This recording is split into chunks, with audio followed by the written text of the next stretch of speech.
So Rivian is currently testing this validation build, and some news outlets have actually started testing the vehicle, and I can't wait for those reviews to come out. Very excited about R2 being released here soon and probably over the next few months. I hope I get the opportunity to test one of these vehicles too. So Rivian, if you're listening, hey, don't forget about me. And I've been thinking about this as far as risk, and one of my previous videos I put out, I discussed the Osborne effect and how putting the Gen 2 R2 out prior to the Gen 3, how that can probably hurt sales, and I wonder how many people are going to wait. And the biggest risk with the Rivian R2 is not range or performance or either the build quality. It's actually going to be depreciation. Rivian is launching the R2 in 2 hardware generations, and depending on which one you end up buying, you might be on the wrong side of the depreciation cliff, or you may end up paying extra to become a beta tester. And that's what this video is about today. So let's go ahead and get into this.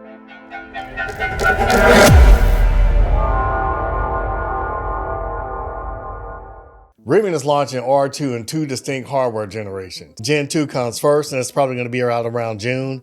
And it has cameras and radar, the same configuration and the same compute that the R1 Gen 2 vehicles have. And then later this year, Gen 3 comes out, and it has new compute. It has the dual 800 top computer chips, and also it has Lidar. And that's not a trim change. That's a foundational hardware split. And whenever automakers do this, resale value becomes a real concern because the market reprices hardware, not intentions. If you like these deep dives into EV strategy, autonomy, and the financial aspect of EV ownership, make sure you take a second to go ahead and hit subscribe and like, and also drop a comment in the comment section. And this helps the YouTube algorithm push this information out to people that really want to see it, and also lets me know the type of content to produce for you all. Okay, now let's get back into this. The concern is pretty simple.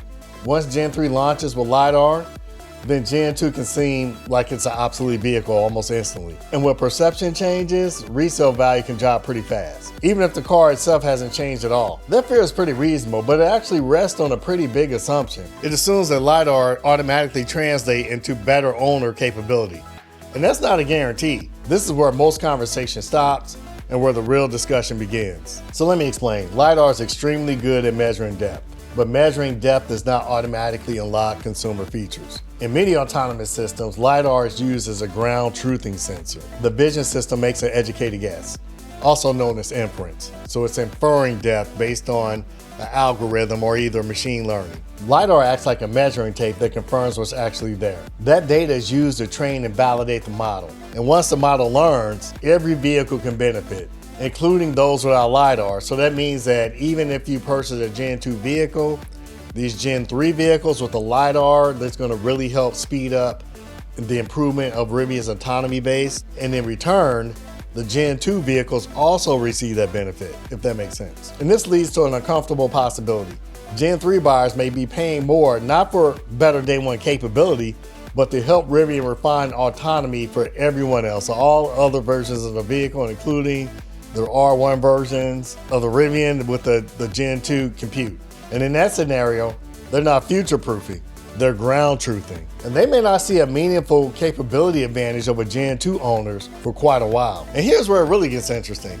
I went back and looked at some comments from my last video, the one where I talked about Rivian launching the R2 twice. And I analyzed about 40 comments that specifically discussed Gen 2 versus Gen 3.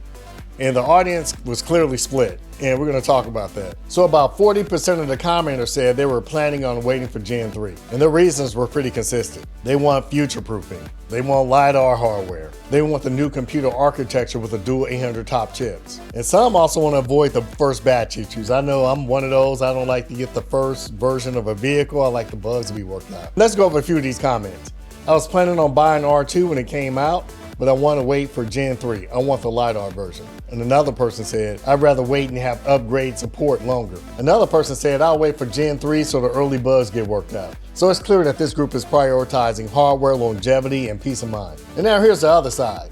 About 30% of the commenters said they're buying Gen 2 at launch without hesitation. And the key theme here is simple. Autonomy is not a priority. And so here's an example of some of the comments. Autonomy or FSD is not a checkbox for me.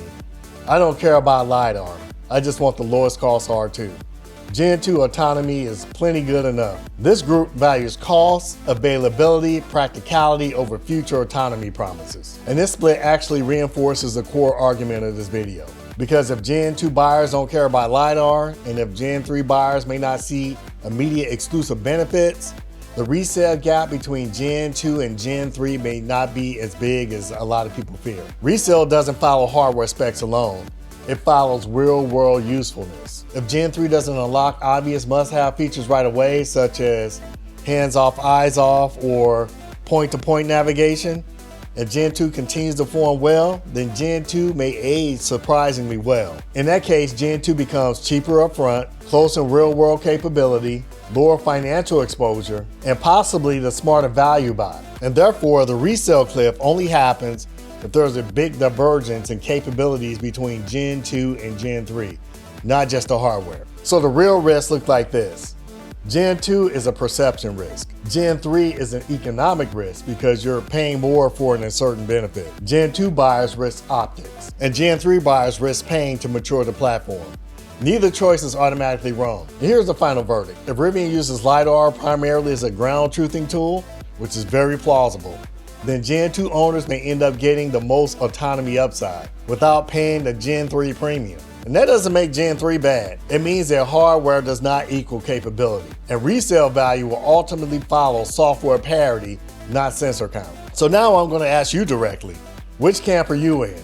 Are you waiting for Gen 3 or are you buying a Gen 2 at launch? And more importantly, why? Let me know in the comments section if this video will help you make a decision between the Generation 2 R2 and the Generation 3. And also, if you end up purchasing a Rivian, make sure you use my referral code. And also, on the way out, make sure you hit the like and subscribe. But that's all I have for today. I'd like to thank you for joining me once again, and I can't wait to see you on the next video.